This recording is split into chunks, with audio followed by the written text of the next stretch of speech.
Because he was teaching. Plus, we got a chance to meet him beforehand. So I think he's, none of them were all, they all just kind of hopped and we had a couple things. This girl right here who was the oldest, she did some twirls. These are the dancers. Oh, these are the girl dancers, some guy dancers over here. He was really funny. He was really funny. So he took advantage of his mom. Well, I am basically. You can see this girl. Which is really funny. Oh.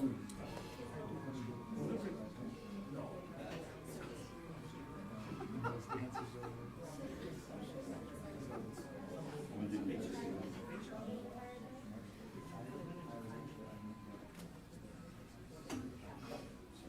So it's pretty funny. Oh, that is awesome. So it's pretty cool.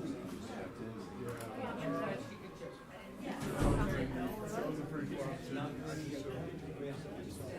Well, we went to the show. Our son, we got to meet the guy that Michael Jackson. He was incredible. He was from Brazil. They had this part where it was at the Abbey on Monday night. They have a part where they bring kids up on stage. And I talked to the producer before the show. This is a while before. And so I think he was this Michael. I don't know if he did a talent show with Michael or Jackson.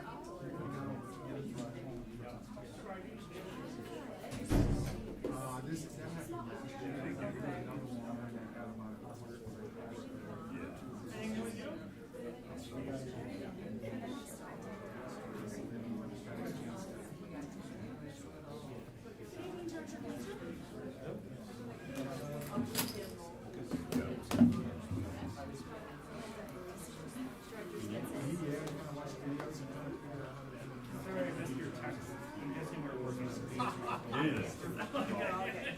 the scary thing is, the scary thing is, I might need them right? So, when we first had conversation with Esther, everybody just laughed. yeah. And then all of a sudden, the building started getting just like having luminaries. And I was like, they didn't line up. But then I got over to Jim. Yeah, He did call it me worked out. out. So Yes. I wasn't trying to ignore you. I was working on the same problem and trying to track down the source. Had I not gotten what I needed, Yeah. I would have bugged you until you figured it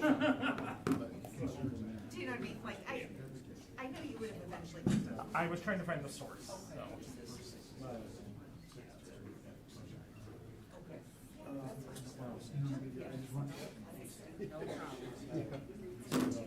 Hi, how are you?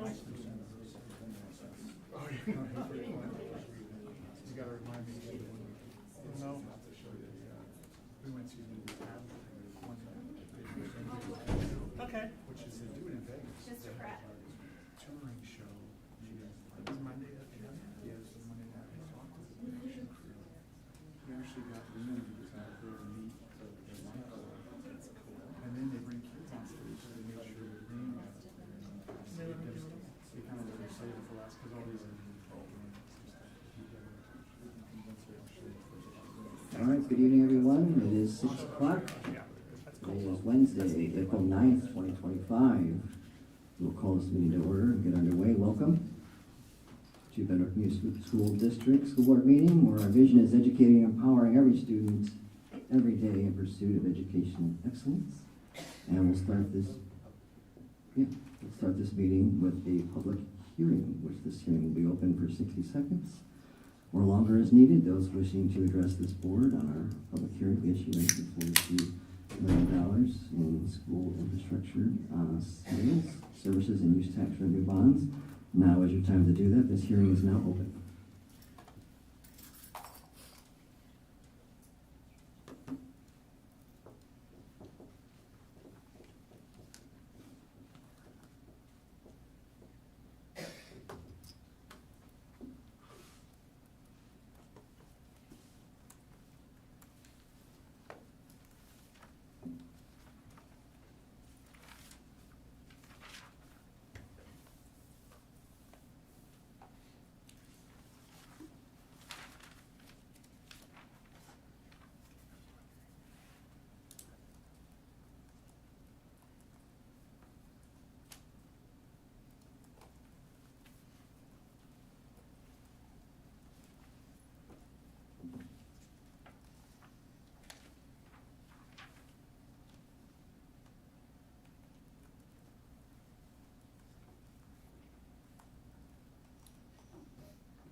seen no one, this hearing is closed. Proceed to our second public hearing. This is the BMS Phase 0 advertisement for bids. This hearing will remain open for 60 seconds or longer as needed. This hearing is now open.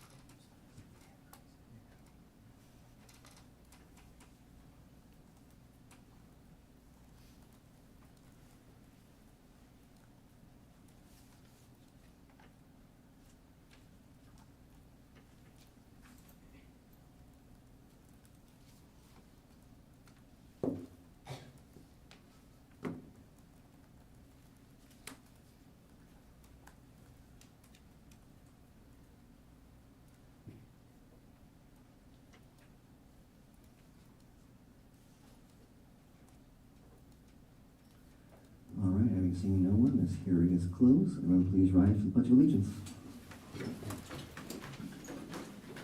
I pledge allegiance to the flag of the United States of America and to the republic for which it stands, one nation, under God, indivisible, with liberty and justice for all.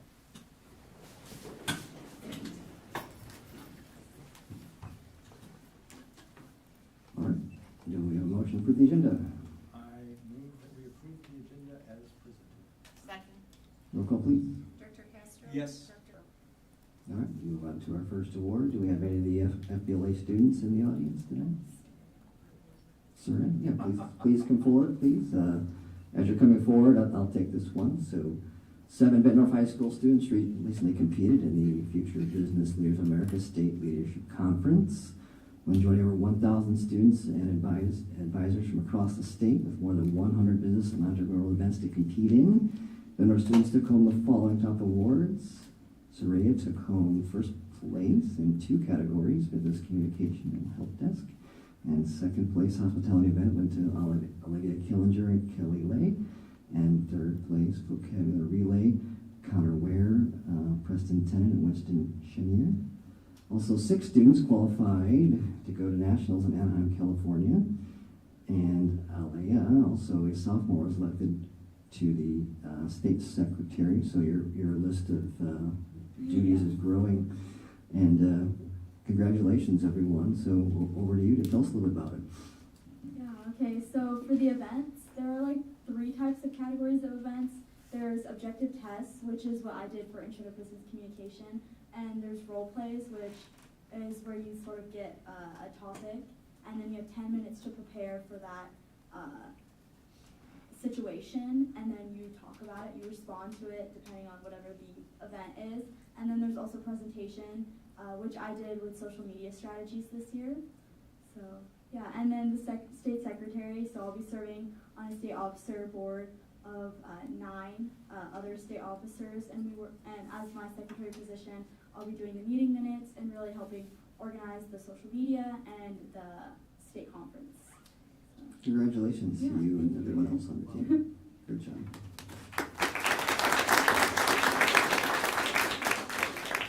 And I see Battle of the Books people here. Can they come forward, please? Yes, our resident librarian. This is right up your alley there. Hi, how are you? Come on up. Are you the only one here?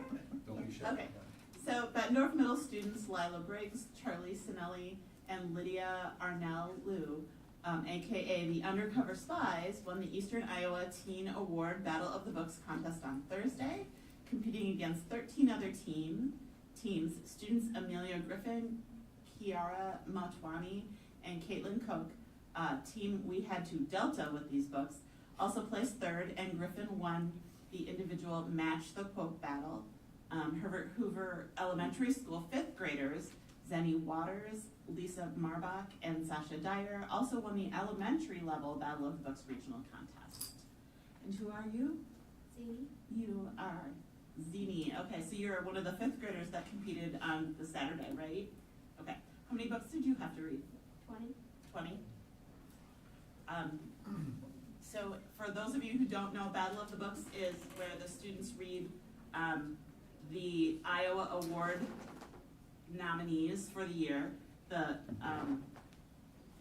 younger group, which is fourth through sixth grade, Yes. 4th through 6th grade, read 20 books this year. Next year, that list is 25, so be prepared. And the middle school teams had to read 15 books. So they did a great job coming in. You guys came in first, right? Yeah, awesome, congratulations. It's a lot of studying for them, so congrats. Did you, any of the 20s, which one was your favorite? Which one did you like the most? I like all of them. Like all of them? That's good. That's good. Congratulations. How long did it take you to read all of them? Or how long did you have to do it? Usually you start at the beginning of the year. Did you read 54 Things Wrong with Wendell and Rogers? Or was that, no, that was the teen one, right? I don't know. Yeah, it was the teen one. Yeah, their questions are all in which book, and they have to remember details from each of the books. And they can be as specific as in which book is there a red sweater? Like, it's pretty good, so. I just wanted to add the district competition, they missed one question. Mhm. Wow. 10 rounds, 10 questions. Did you get a hard hit? 4 questions. 4 questions. 4 questions or there's 5. One question in a regional. Thank you, Wow. Zini, for correcting me. They also lobbied me in the fall to sit together at lunch. Yeah, so At they their can own read. table to talk about books. So next year's list is out. You can start reading them now. Sounds like a fun summer. Good job. Thank you for coming.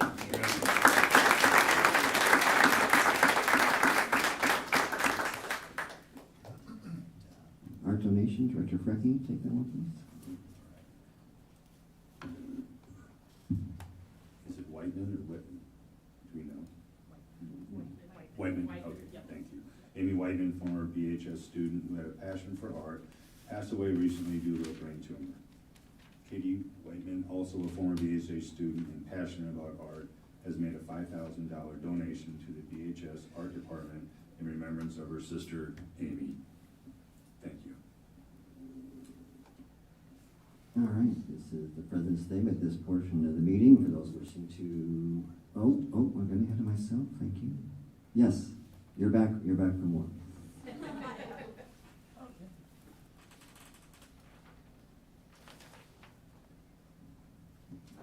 there's not much going on in Stuco right now, but on April 25th at 6:30, BHA Student Council will be hosting a variety show to showcase the different talents throughout the high school. Admission will be $5 and everyone is welcome. I would love to see a big show out this year to support the acts.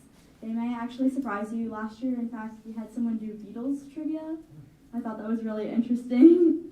But there is more coming, especially we're doing a middle school exchange upcoming in May, so I'll be sure to bring some pictures and videos from that. But now I will turn this over to Student Body President Finn Boyle for a concern from the student body. So although I will be delivering this message, it is on behalf of an undersigned selection of students, and Student Council voted unanimously to enter this message in our official capacity. So you can see those undersigned names and then Student Council's official endorsement as you flip through. As Student Body President, this board enlisted my help at the start of the year to share the student experience in our district, more centrally at the high school. I speak here today in part to do just that, but furthermore to advocate for a key pillar of our educational system upon which all departments and staff members rely: literacy. According to Iowa School Performance Profile, almost 20% of our student population is not reading at grade level proficiency. If we look to the national report card, 33% of current 8th graders, next year's incoming freshmen, cannot read at their basic proficiency standard. Make no mistake, this is a literacy crisis, nationally and here at home. The administrators, leaders, and board members in this room, I know, are already well aware of those numbers. However, I'd venture to guess that many of us in this room are unaware of what the student experience looks like in our secondary English education. Today, I'm going to take you through two specific student situations. First, those of us whom this district has prepared to attend a college or university. For English education to effectively prepare us for our post-secondary pursuits, students must develop the ability to write well-extended, meaningful works. The challenge with substantial writing is that it takes time, and that it's inherently difficult. As students begin to practice this skill, we often face roadblocks and moments of uncertainty about how to move forward. This means we rely on the expertise and guidance of our English educators to help us solve our problems and improve our writing. This process typically occurs during Pride Time, the built-in additional instruction period. Imagine you walk into a classroom for the first 40-some minute Pride period, struggling to analyze how tractors and grapes of wrath represent the evils of greed and dangers of capitalism. That's okay, Steinbeck comes easy to few. But as the rich conversations between teachers and peers fill the room, you watch as your classmates overcome their hurdles, ribbon college-level analysis throughout their writing, and get closer to that A that you've prepared to work tirelessly for, but know you won't receive if you rely upon your innate abilities and talents like your peers can. Then the bell for fourth block sounds. Pride's over. Your teacher has helped countless fellow students who now will continue to build on these foundational skills well into their college careers. One Bettendorf alumnus and current student at the University of Iowa, Tatum Buckley, attributes her 4.0 GPA in making the dean's list to the essay writing skills she developed in these classes I described for you now.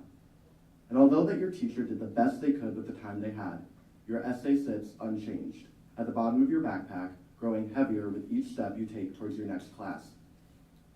Next, the experience of those who don't just want to attend college, but the best university whose gates they can happen to squeeze through. Put yourself in the shoes of one former Bulldog who is just as committed to squeezing through, jumping over, and breaking down those prestigious university gates as any of us. You spent the last 4 years in a rigorous course schedule, never allowing yourself to earn anything less than an A. You pull all-nighters, turn down hangouts with your friends, and put grades above all else. And you graduate valedictorian. You spent the last 4 years in your demanding yet rewarding sport. You never let the lack of sleep from studying interfere with your athletic performance and devote almost every afternoon to practices. You made the varsity team. You spent the last 4 years doing everything in your power to receive those acceptance letters. Perfect ACT score, national speech and debate awards, even starring in the spring musical your senior year. Despite all of this, you're rejected not just from your top choice schools, but even from the University of Michigan. College admissions are more competitive than ever. Personal essays crafted with the help of skilled English teachers are becoming the difference makers. The essay that got me into my dream school, one of the top 3 universities in the world with a 3.6% acceptance rate, I wrote in grammar writing, revised with the skills I learned in AP Lit, and polished on countless mornings with my English teacher.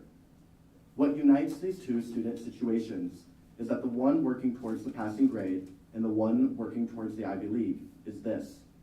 Both rely on timely, personal feedback from educators, and both are underserved when our English classes are potentially overcrowded. Our teachers are brilliant, but brilliance does not scale when one teacher has 30 essays to grade, 30 students to coach through personal statements, 30 young minds to equip with the confidence to write. We lose out on potential college acceptances, scholarship opportunities, job readiness, and the confidence that only comes when a student knows their voice matters, and they've learned how to use it well. If we want to be a district that doesn't just meet students where they're at, but takes them where they want to go, then we need to invest in smaller class sizes, better English support, and the kind of one-on-one instruction that turns potential into power. I understand that enrollment numbers are down. I understand that budgets look different. However, strategic cuts should not come at the expense of literacy, the very cornerstone of academic achievement across every subject area. In a time of national polarization and defunding of education, I look back to more unifying leaders, such as President George W. Bush, who signed into law the bipartisan No Child Left Behind Act of 2002. I, as student body president, and on behalf of the undersigned, cannot stand for one classmate left behind, let alone hundreds. Solutions aren't always easy, but that is often when they are most needed. So tonight, I'm not just asking you to preserve what we have, the system failing a fifth of my peers. I'm asking you to fight for what our students deserve.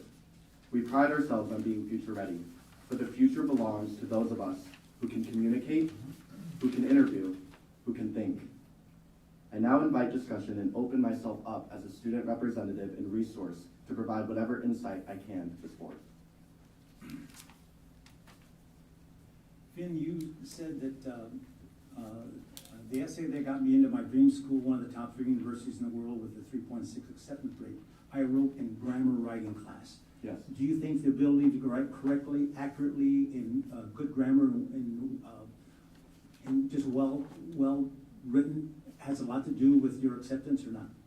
Absolutely, I would say so. And sitting on the Iowa Association of Student Council State Board, where I interview hundreds of applicants from across the state, from small to big schools, I can definitely tell you that grammatical accuracy comes across in these important applications. Some of our applicants don't even get the opportunity to interview at the state level, depending on how well written their application is, because there is only so much time in a day and there's so many applicants to review. And I would imagine the same is for admissions officers at even more prestigious and selective institutions. What years is grammar writing available to our students? Maybe that's a question you can write. Maybe Christy Kleppe, maybe Principal Kleppe could answer. Yeah, it's junior year. We offer 2 different versions. We offer a non-dual credit option that I think also goes by grammar writing. Yeah, so our grammar writing, Christy, will they you take come up right. to the microphone, please? Thank you. So the grammar writing is open for students starting in their junior year. They can also take it their senior year. We have grammar writing, or we advise students, grammar writing is paired with the English 105 that they get dual credit with. And so they take that first before they get into English 105. And then senior year, we're going on to the AP Lit, then that takes into account the next level, the CALS level. But the grammar will come right before that. How long do those grammar writing classes last? A quarter, a semester, or a full year?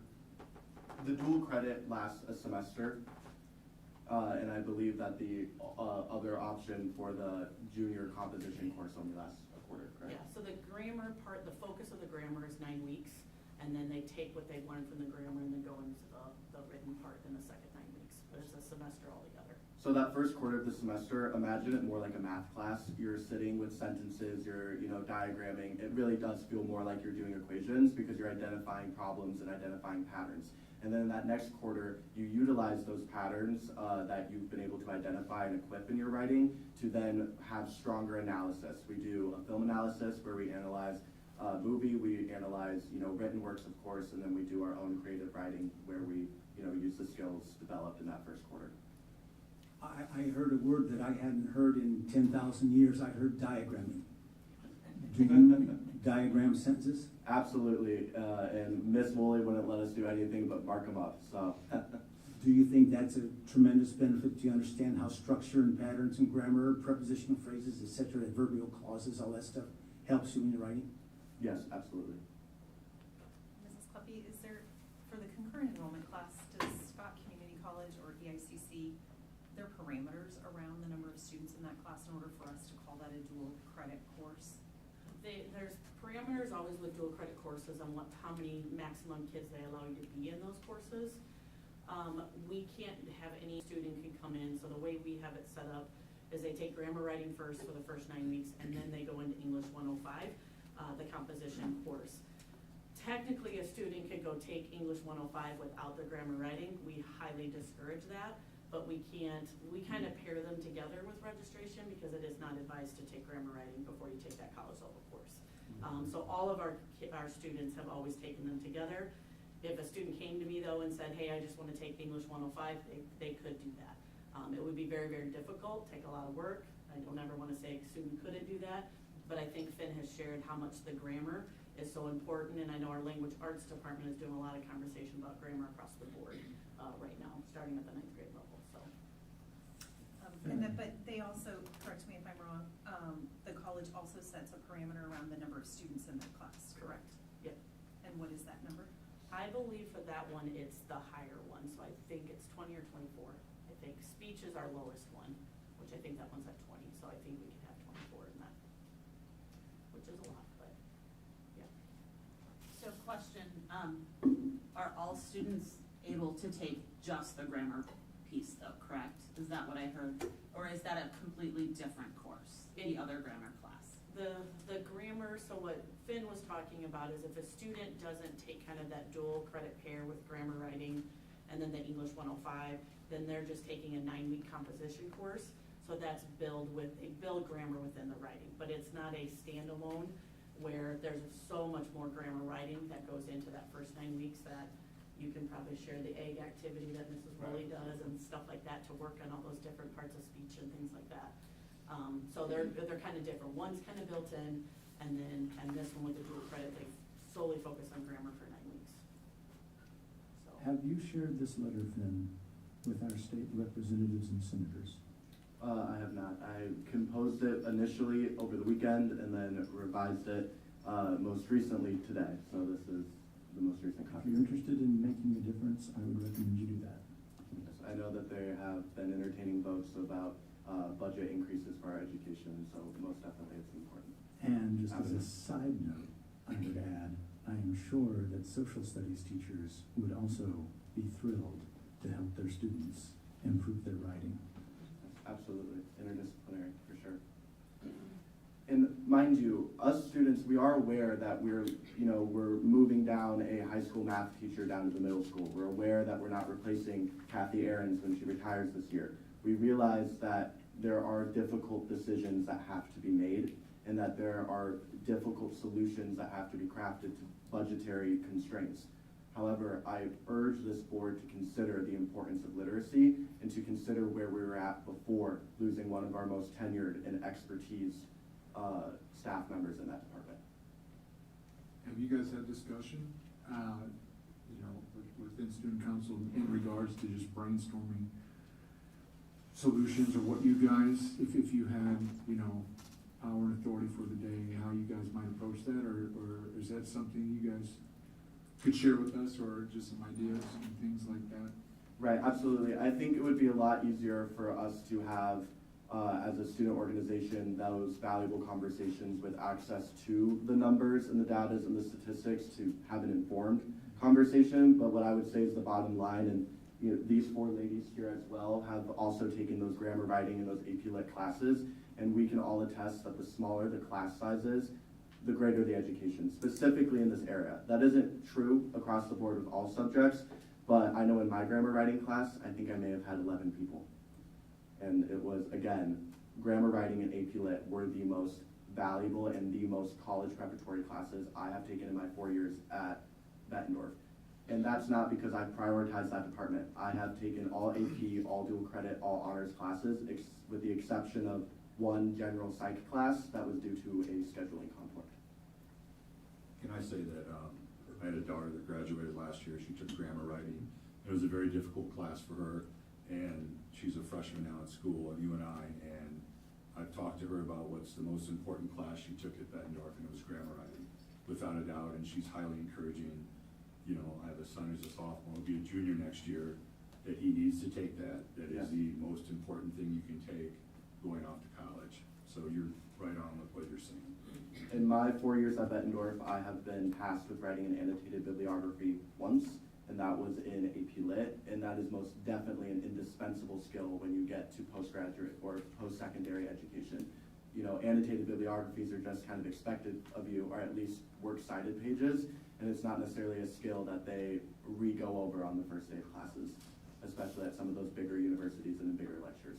But my point with speaking with you all today is not to just hype up AP Lit and grammar writing. They are excellent courses taught by excellent educators, but it's about more so that fifth of students who aren't even reading proficiency levels, let alone being able to register for the more accelerated classes. English education is invaluable at both ends of those spectrums. The students who are struggling to pass and the students who are, rising to any challenge that they can get their hands on. There'll be less attention across the board. Finn, from when you write your paper to when you get the corrections back, how long of a process is that, or do you get the instant feedback in your pride time classes?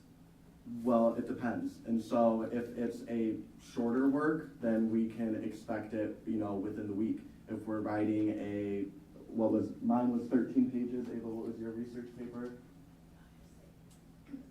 Yeah, so when we're writing 10, 13s, I know somebody had a 16-page research paper, those take longer. But those are what the assignments and the tasks and the essays look like at the collegiate level. If we are preparing our Bettendorf students to go on to university to continue and further their education, they have to be able to do those tasks. And even if they're not going to a traditional post-secondary, 4-year university, the ability to read and write. It was my AP pre-calc teacher and my honors algebra 2 teacher who, when defending the importance of ISASP testing this week, said that much of your perceived intellect is based on how well you can read and write. It's not just our students who are going to college, it's our students who will be interviewing for jobs, it's our students who will be competing out there in the private sector. It is a competition. We live in an amazing capitalist free society, and so the hope is that the best of the best rise to the top. And my hope is that we allow the Bettendorf Bulldogs to be the best of the best. They can't do that without your support. All right, thank you. Thank you. Thank you. This was sports for me and those members of the audience wishing to address this body. This is your time to do that. Please check in with the board secretary. Keep your comments to 3 minutes and conversation soon. Yes, sir.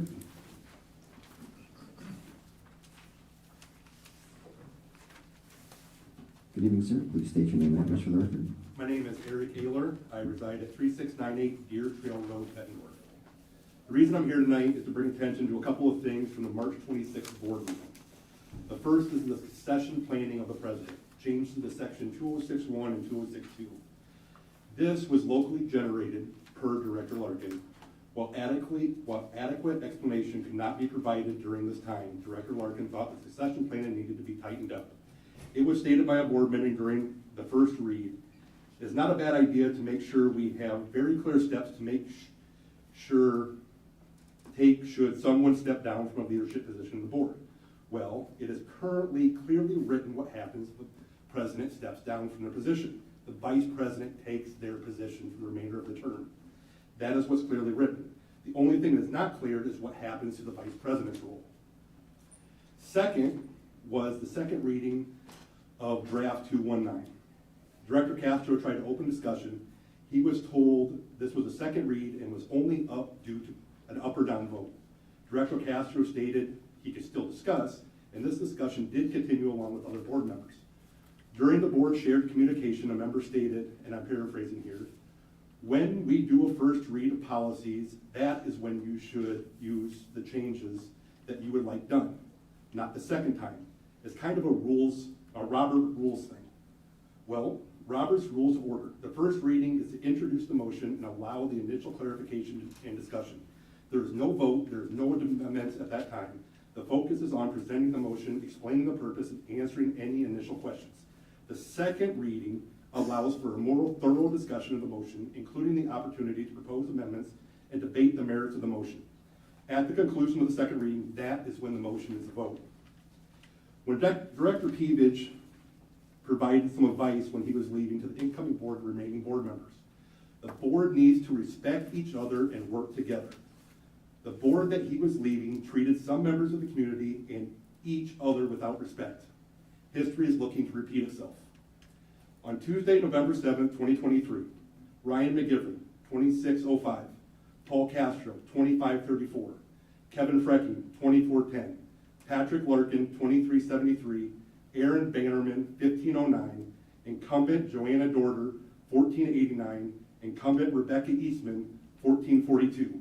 Some have already forgot their own history. Thank you. Anyone else?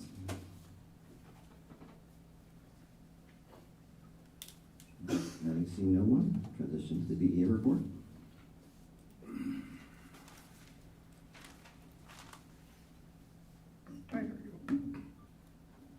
I'm clearly not Emily. I am Kara Kramer. Emily was not able to attend tonight, so I'm attending in her place. Welcome. Good evening. It has been a busy month for our BEA leadership team across the district. Last week, we held our monthly BEA meeting.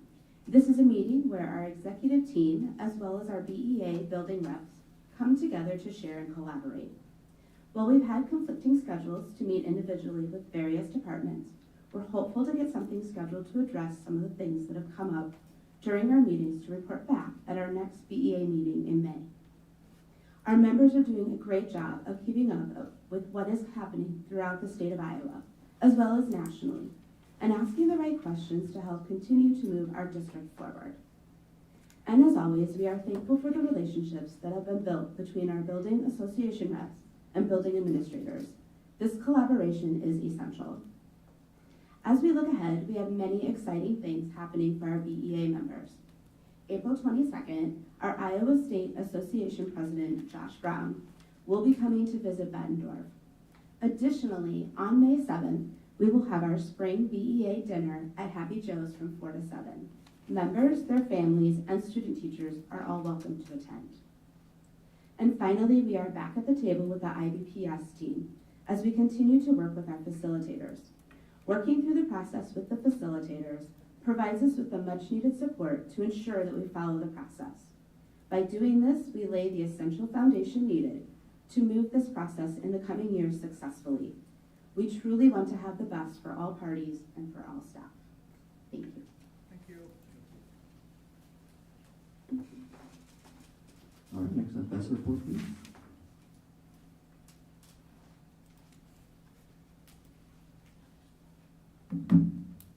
Good evening.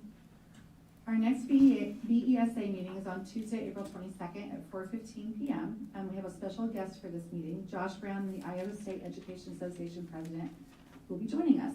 All secretaries and paraeducators are invited to attend regardless of membership status, and staff should look for the meeting announcement next week. As I mentioned at our last meeting, Melissa Hart and I attended the NEA Education Support Professionals National Conference in Louisville, Kentucky last month. We would be happy to present more specifics on the sessions at a later board meeting if you'd like, but since Melissa was unable to attend tonight, I can just give you a list of the sessions that we attended. Since we both attended, we were able to select separate sessions so we got as much information as possible. Melissa attended sessions on investing in paraeducators, effective para-teacher communication, overcoming barriers and increasing clarity and professionalism, building winning teams, para-teacher collaboration, and developing classroom working agreements for paraeducators and teachers. She was very, very energized after the sessions that she attended. I attended Make It Matter, facilitating ESP professional learning communities to engage members and grow leaders, bargaining for the common good, and the NEA ESP Bill of Rights, which we will tell you more about later. The following weekend, I attended the ISBA Professional Issues Conference in Des Moines with two of our other paraeducators, Samantha Farah and Vanessa Miller. We attended sessions on the NEA ESP Bill of Rights, expanding ESP leadership, and from fatigued to fulfilled, cultivating resilience for a sustainable career in education. These conferences are an amazing way for us to network with other education support professionals from around the country. We came home with a plethora of ideas, contacts, and a renewed energy about everything from professional development ideas to member engagement. While the conferences happened during spring break or over a weekend this year, we would like to thank the district for their support in making attendance of these conferences possible with the association leave currently in our contract. Speaking of contracts, we continue to work with the district IBPS team on our combined interests for our new contract. And while it's a slower process having all four groups together, the benefits far outweigh the slower progress. We meet again tomorrow night with our facilitators to continue collaborations. On a personal note, I hope you're all able to attend the VHS production of Cinderella this weekend. I might be a little biased, but I'm very impressed with all three aspects of the production, the technical, acting, and pit orchestra, and it promises to be a great show. Thank you. Thank you. All right, now Superintendent. Good evening. We have a special guest here tonight. I'm going to give him a shout out. Mr. Frank Wood, who is a school board member up in North Scott, but he also gives of his time to serve as one of the board of directors for the Iowa Association of School Boards. And if memory serves me right, he is president-elect for that as well. So thank you for being here this evening. We appreciate the support, and I know our boards collaborate often, and it's nice to have you here. So welcome. This month, we are celebrating some pretty amazing staff in our district. Last Wednesday was our Paraprofessional Appreciation Day. We are blessed in our district to have an incredible, dedicated, and talented team of paraprofessionals. And I want to say thank you to our building leaders and our building staff for, as I quote, rolling out the red carpet last week. Every building I saw did some pretty spectacular things to let our parent educators know how much we appreciate them, and that took a lot of time and energy, and I appreciate that.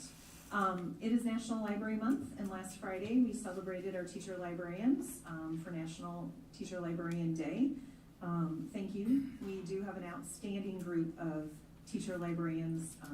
They are continually instilling a passion for the love of reading in our students. And I want to thank Director Smithson for her work as a teacher librarian during her day job when she's not here as a board director. So thank you for serving in that role.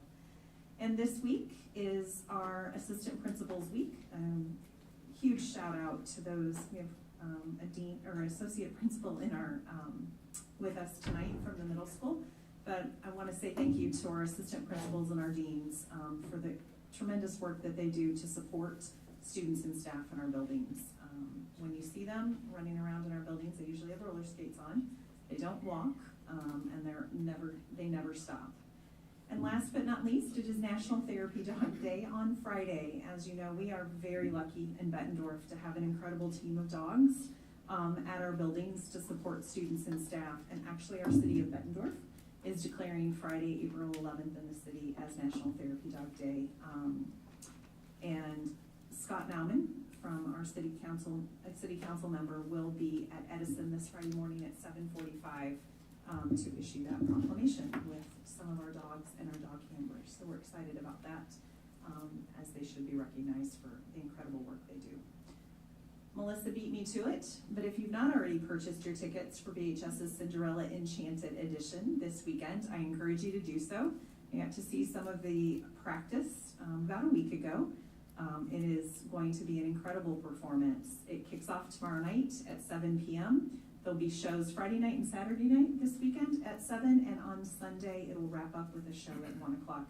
I do want to say thank you to our directors, Katie Howard, Scott Bosco, and Trent Teskey for their leadership and all that they do to make this production possible, and all of the other staff and students who are working in front to make it possible, but also behind the scenes to get the sets ready and all of that.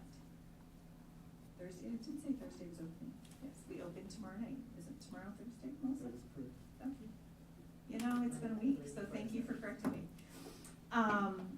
As we know, our Executive Director of Business and Finance, Mr. Pratt, will be moving on to a new opportunity in Iowa City.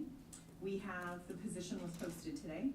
We've been working with Ray and Associates to expand our search to more of a regional, national, and local level.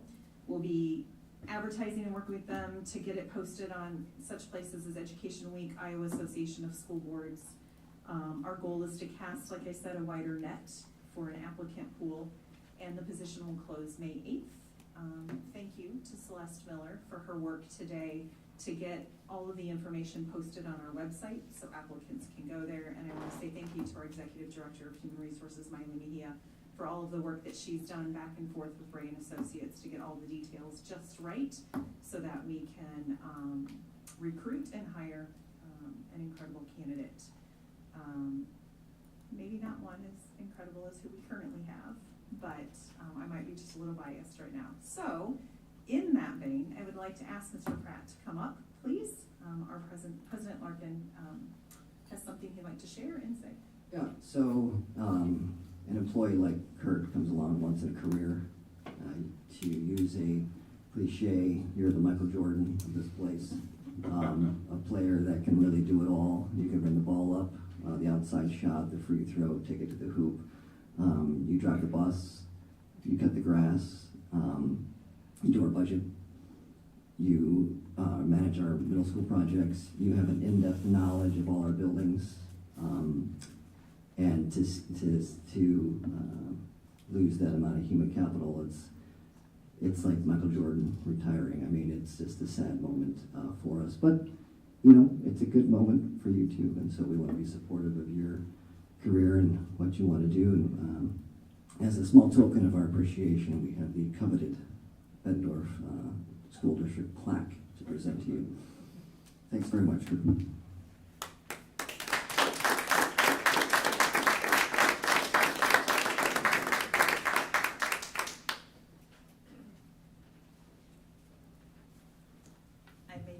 this later, I gave him no heads up about this. 0. I know I will. How many days that I have to, no, I'm just kidding. Can be shorter. And most importantly, we'll miss that it's another Bettendorf first down at our football games this year. So thanks, Kurt. Thank you, Kurt. Thank you. All right, moving along to the consent agenda. Do we have a motion? I move we approve the consent agenda as presented. Second. Roll call, please. Director Champion? Yes. Director Frecking? Yes. Director Larkin? Yes. Director Lynch? Yes. Director McGivern? Yes. Director Smithson? Yes. Director Castro? Yes, and I'd just like to thank Colleen for correcting the vote totals on the March 12th meeting regarding the superintendent contract extension. Thank you, Colleen, on the recommendation of Director McGivern. Thank you for getting it corrected. Yes. Motion carried 7-0. Okay. Kurt, you're back up. 101. I move we approve the resolution supporting the proposed issuance of approximately 42 million school infrastructure sales, services, and use tax revenue bonds. Second. Any discussion? Okay.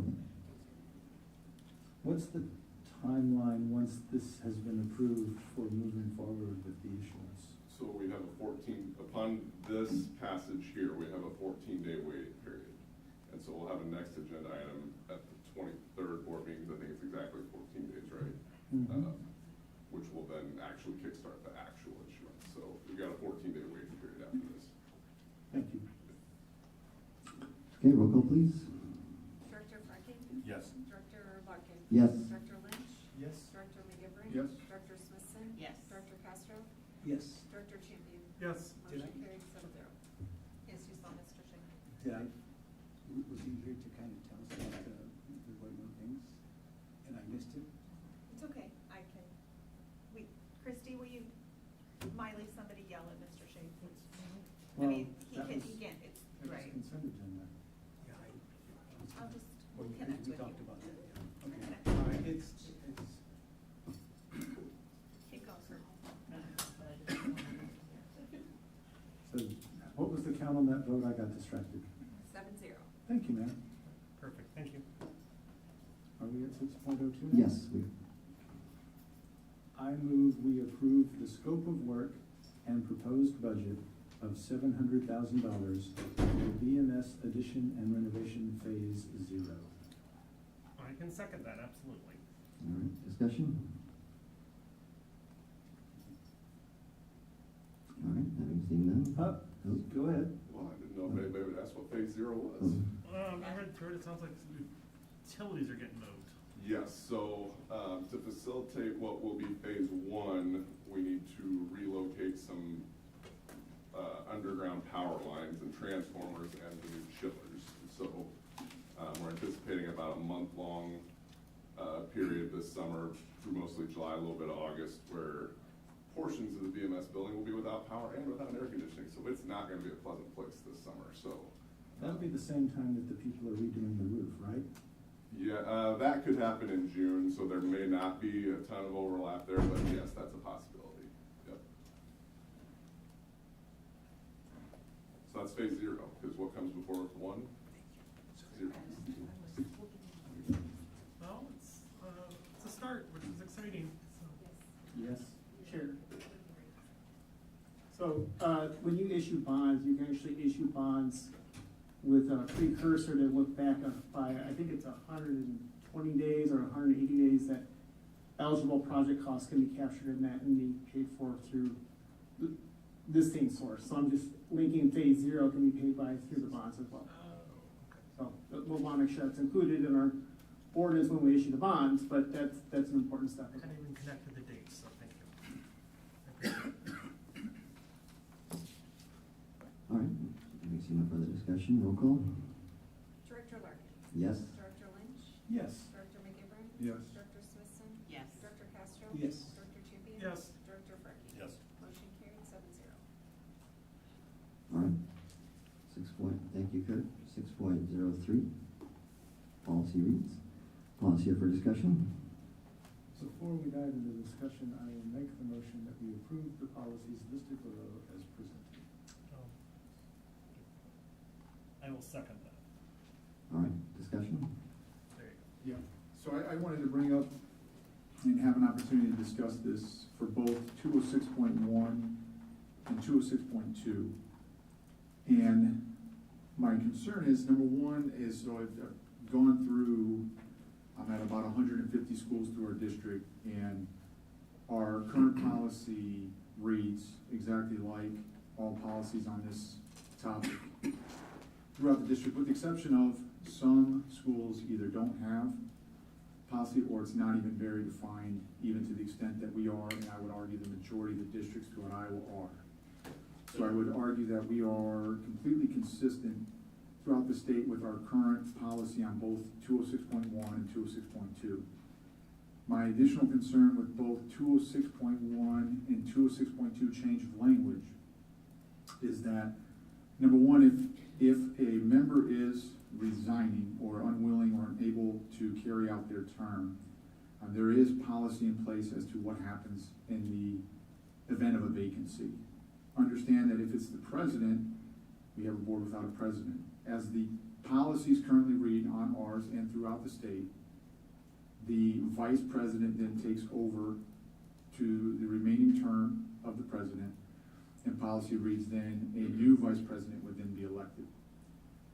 My caution and concern with this policy as it is changed is that I'll speak to 206.1 on the president's side, that we have, if the president's unable and unwilling, then we will vote on a new president by majority vote. The concern is in the event as to what happens if there is not a majority vote, and how long do we go without a president. I would imagine that if a member, in this case the president, was unable or unwilling to finish their term, they would go through the process of filling that vacancy, and when the board has been filled with the appropriate amount of people, obviously at that point in time, there would be a vote on a new president and a new vice president, as I understand it at that time.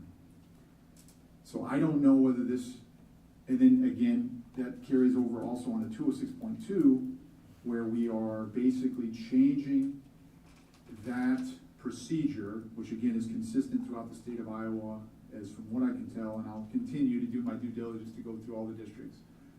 But the over 150 I've done so far, how we have it now, not with the proposed changes, but our current policy reads the same.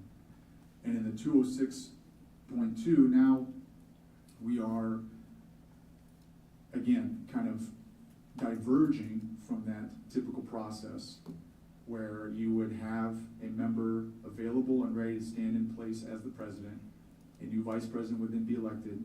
We then go through the process of filling a vacancy, at which point in time, I would imagine, being that would, to be honest with you, I think a lot of it doesn't state that if you have, once you fill that vacancy, that you would then do a new election on president and vice president. If that's something we're concerned about, I could see that being acceptable because you do have a new dynamic of a board. Repeat what you just said. So what I'm saying is the policy and procedure throughout the state is if a president resigns, or not resigns, but let's say is unable or unwilling to finish out the term, the vice president steps in as the president for the remainder of the term.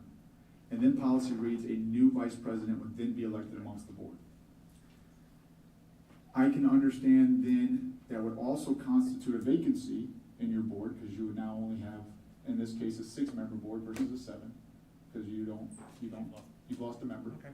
This is talking about not the board member resigning completely from the board, just from the leadership position. So so now you have, I see what you're saying. So if this is addressing if you are, I guess, can we clarify that then? I guess that was confusing in the policy. So what you're stating is if the current president, does not fulfill their duty as president, then the board would then re-vote on president and vice president. That's exactly right. I see how you're reading it. Okay, well, again, I would say that I'm not sure why the driver is in this case to diverge from policy that's consistent throughout the state of Iowa on all board policies that you read and look at. I guess I would like to understand ample justification as to why we would diverge from what seems to be typical policy and is consistent throughout the state. Well, the missing precedent doesn't bother me. I mean, we have new precedent setting all the time. We got new precedent going at the federal level, new for the state level, and maybe other school districts will like this policy and look at that new precedent and get after it.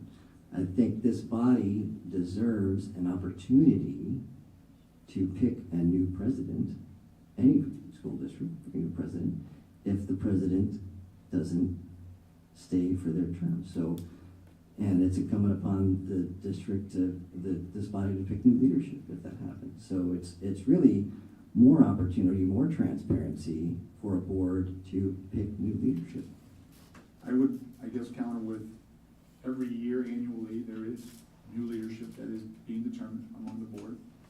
And that we've gone through that process, and so that is an annual occurrence that does happen. So even if in the event where the president resigns from their duties and or the vice president resigns from their duties in regards to that officer role, then you would roll that into when we vote on that annual vote for president and vice president. So that's, I mean, that's the, again, you could also make the argument that it looks odd, or is there anything driving in or behind the intent of that change? Which concerns me too, is how that's read or how that's perceived throughout the district. Perception is important. Does it need to be amended? I mean, as other board members read this, that it's just the leadership position?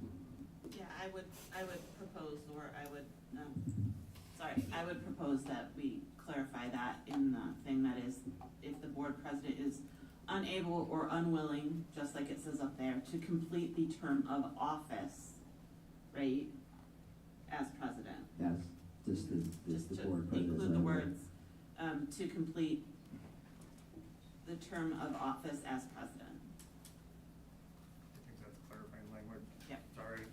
Yeah, that's just clarifying clarifying language. I think makes sense, because when Ryan said that, I understand how somebody might read it like that. Okay. I still would bring caution to our board in regards to changing it this way. Again, for a perception and or we do have an annual process that elects our president and vice president on an annual basis. Okay, thank you. Do we need to make an amendment to do that, or is that? As the person who made the motion, I am perfectly happy with that clarification being added to the policy.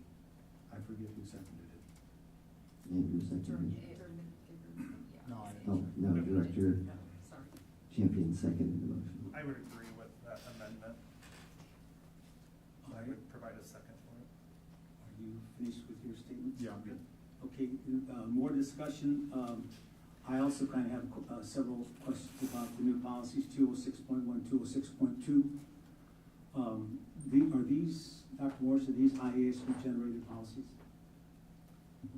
Like all board policies, IASB provides templates or samples for boards to consider. But this is one of those areas where you as a board of directors also have the opportunity to consider and use local control around your policies. I cannot recall off the top of my head if this is a required policy. So ISB has some required policies, and those are usually generated through code requirements, Iowa code requirements. Forgive me, I mean, there's hundreds of policies. I can't remember if this is, and I can look in a minute. But even in required policies, as long as you have the requirements that code states you need, you also have the ability to put local control in terms of what it is that you desire as a board to specify. So I know when we look at other districts' board policies and we're trying to get some guidance, we always go to IASB first, but we'll look to other districts around us and across the state. sometimes they have things in their policies that we don't. And so it is not uncommon for districts to have unique language in their policies that reflects their local community and not necessarily what all of which IASB has said as a sample policy. Yeah, but for the most part, when we see ISB policies, we're encouraged to kind of go along with the wording from ISB so that we're all consistent with their policies. Is that kind of the way it's been? I don't know that IASB would say that you're encouraged to go along with their sample policy so everyone is consistent. I would say that their policies are driven by are developed in conjunction with an in-house attorney that works for IASB to make sure that legal references and code are incorporated into those policies and that you are meeting, for instance, as the governor is prepared to sign the new cell phone policy bill that's out there, which I was interviewed for today. There are some pretty specific requirements that they have given. That bill directs the Department of Education to give a model policy to districts, but there is also direction that districts need to review local needs and adapt that policy to meet the needs of local district and stakeholders. So, just going along, I think my next question is: are these policies locally generated? Then is that correct? These two, 206.1 and 206.2, locally generated. So the template for the policies came from IASB. What is before the board tonight by your colleagues is a proposal to add some additional language or to rework some of the semantics of the previous policy and update it with more of a local, excuse the expression, flavor. I know 219 was recommended by Director Larkin about asking permission to visit the schools from the superintendent. So, Director Larkin, are these two policies come from you or other board members? Their genesis from me, yes. Can you tell us, can you tell us why? As I reviewed succession planning, I thought that this is, as I said earlier, that should a board president resign, this body deserves an opportunity to pick their leadership. No matter when it is, whether it's annually or... It does actually seem to give us more control. More control in the moment. Yeah, well, our policy's been, it's just been in existence for a while, seemed to work well for us and for surrounding districts. But I just was wondering if these were locally generated by you. Yes. Okay. And Dr. Morse, typically when we have policy changes, you kind of give a little narrative or background, the history of it. Do you want to say anything about these changes in these policies at all? As board of directors, you all have, since I've been in my short time here, come to me and asked for sometimes agenda items to be added to our board agenda. You have asked for, or we've had discussion when first read of policies come forward about changing some of the proposed language. Sometimes those recommended changes by this board of directors isn't 100% in alignment with IASB, but that doesn't mean it's wrong. That is what we felt local control, local decision-making should include. And so I'm working with another board director right now on a potential addition of a board policy to our board policies. So as board directors, this is one of the functions of your role as a board director is to look at policy, determine if we need additional policies, less policies, and that is why we are required every 5 years to update, at minimum every 5 years, to update policy unless code changes and necessitates a change. And so in those reviews, sometimes semantically there are changes that a board director, more than one board director, is asking to be made. Well, for some reason, I've always thought that if it ain't broke, don't fix it. That's bad grammar, I'm sure. We have a correction from Mr. Finn. But anyway, so I kind of believe that for many years. I think our policies have worked well for many years. And I just see this as kind of political pettiness.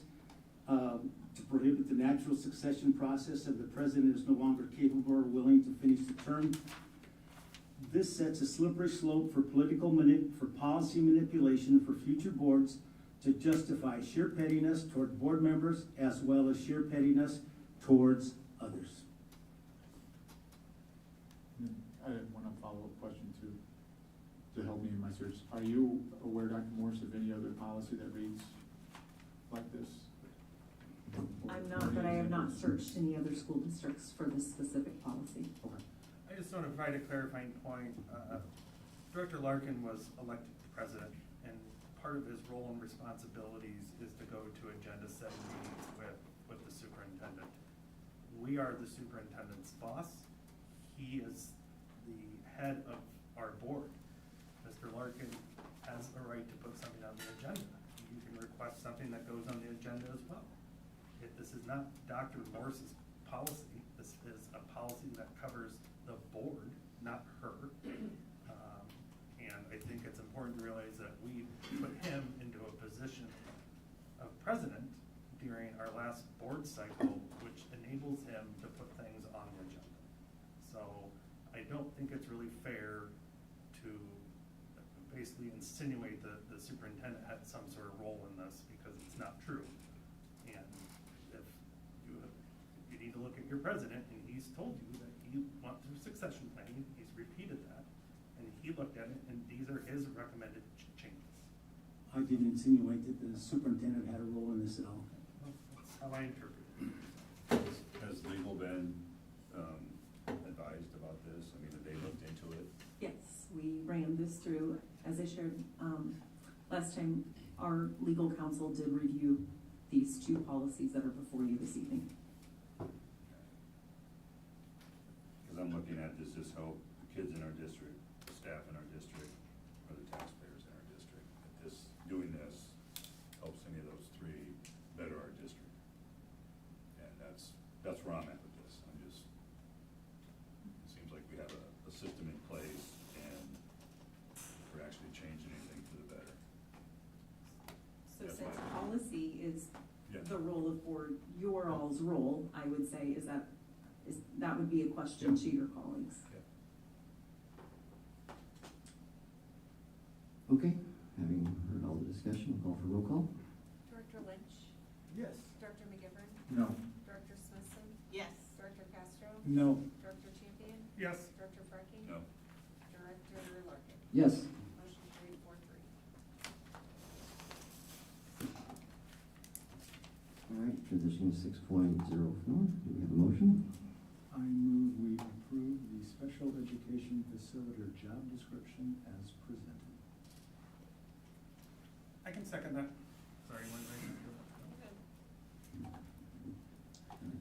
Discussion? Yes, so, gosh, good, probably now 4, maybe even more months than that. I had a teacher approach me first, and then our executive director of student services about some additional support across our district to not just special education staff, but general education staff and building leaders. As you all have heard through various presentations over the last year and a half that you've been in your roles, or some of you over the last, 4, 5, 6 years, 7 years now, our needs of students are becoming increasingly more complex. Our numbers of students, even just moving into our district with existing individual education plans, are growing. And so we need to ensure that we have support to support our staff in the classrooms, to support our leaders at the buildings, IEP meetings. There's hundreds of them a year. They take time. And so after this was initially proposed, I thought about it, I processed it, I probably met with this teacher who is consulted with other teachers in our district. Miley and I have also met in our most recent roundtable and talked with BEA leadership about this position. This would be a teacher level position, so we'd be adding members, potential members to the BEA unit. It would have additional days like our instructional coaches, but it would serve in a different capacity. And so I would like to share the analogy that the teacher shared with me about kind of this position. I think it helps clarify this versus an instructional coach position. So she talked to me about her father who had experienced some heart issues and how he saw a cardiologist, a regular cardiologist, and a cardio-electrophysiologist. The cardiologist was that the regular cardiologist she likened to a plumber, ensuring that things were flowing smoothly and in the right direction, while the cardio-electrophysiologist was like an electrician, making sure all the components worked properly to keep the heart functioning. But he needed both specialists to keep his heart going and to stay alive. In her eyes, and I think it is a really great description, our current instructional coach position would be more like the plumber, and the facilitator, the new position we're proposing tonight, would act more as the electrician. They're both essential for ensuring that our special education department at every level runs effectively and efficiently. The facilitator would focus on maintaining the structure and the systems. So keeping the nuts and bolts in place, compliance, IEP goals, helping teachers write IEP goals that are meaningful and compliant and really represent the needs of the student. Working with general education and special education staff with students who have behavior intervention plans, and how are those implemented in the general education setting so that students are set up for the greatest success possible. And then coach can focus on ensuring that smooth instructional practices are in place in both general education and special education classrooms. So, and not just within special education. So what is before you tonight is this a new position. The thought would be to have at least one per level, so in elementary, 1 to 2 at elementary, 1 at middle school, and 1 at high school. Freeing up our instructional coaches, we currently have 2 special education instructional coaches. Freeing up those coaches to support special education staff, but also general education staff in that pedagogy, that instructional practice piece, taking some of the compliance and BIP types of behavior intervention plan piece off our building leaders, especially at the elementary level when they're running solo. They have no assistant principal, they do not have a dean to support, to help them. And we'd split fund this position with special education funding, but also, as you know, this coming year, 90% of our special education funding will be passed through to the AEA, and districts are receiving 10% of the allocated dollars. And I see, as I've been working with Kurt and staff, our executive director of student services and teachers around this, that some of those additional funds coming in could be used to split fund these positions so that we can provide our staff, who is working tirelessly every day, with some additional support that is much needed to handle the complexity of the needs that are out there. And this is the position that is before you. I just have one question really quick. Would this person also be able to sit in on IEPs as the administrator, or not really sure on that? Not to start. Okay. I do not want this position to be the one who sits on every IEP as an LEA administrator, because then they wouldn't be able to get out in the field and do the work and support staff on the ground level. Could they be there at times if it necessitated? Absolutely. Or there in special circumstances to help a student who is very complex be part of that thought process and the problem solving, that team that goes into that IEP meeting? Yes, but would not exclusively be the LEA rep. Other questions, concerns?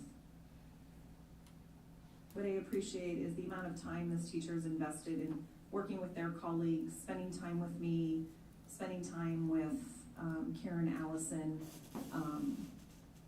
to come to a place that we feel like it's worth a try. And the goal would be to recruit internal candidates who are highly qualified to help support their colleagues. Absolutely. Do you feel like the other special ed teachers and and the BEA feel like this is a position that will help to support those current special ed teachers and take some of that work, take something off their plates. It seems like this is something that could help relieve some of that stress. I know our special education teachers are the hardest positions to fill because they have such intense jobs, right? They're responsible for so many things. And so I really love the idea of this position because I feel like it will really help to support not just our special education teachers, but in turn our general education teachers, because they'll have more freshness from the special education teachers. Yes, I mean, from the individuals I have spoken with and the feedback I have received, the feedback appears that this is worth trying, and that the goal would be to reduce some of that and provide some additional support in being a thought partner, a problem solver, especially when we've got those complex behavior needs in classrooms, and as we're seeing more students with IEPs in each section, and especially in our elementary buildings, how do we help support that general education teacher as well?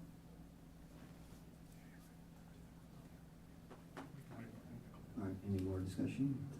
Okay, roll call please. Director McGivern? Yes. Director Smithson? Yes. Director Castro? Yes. Director Champion? Yes. Director Franklin? Yes. Director Larkin? Yes. Director Lynch? Yes. Motion carries 7-0. Thank you. Upcoming calendar events, note in 2 weeks, it's time change, 6:30.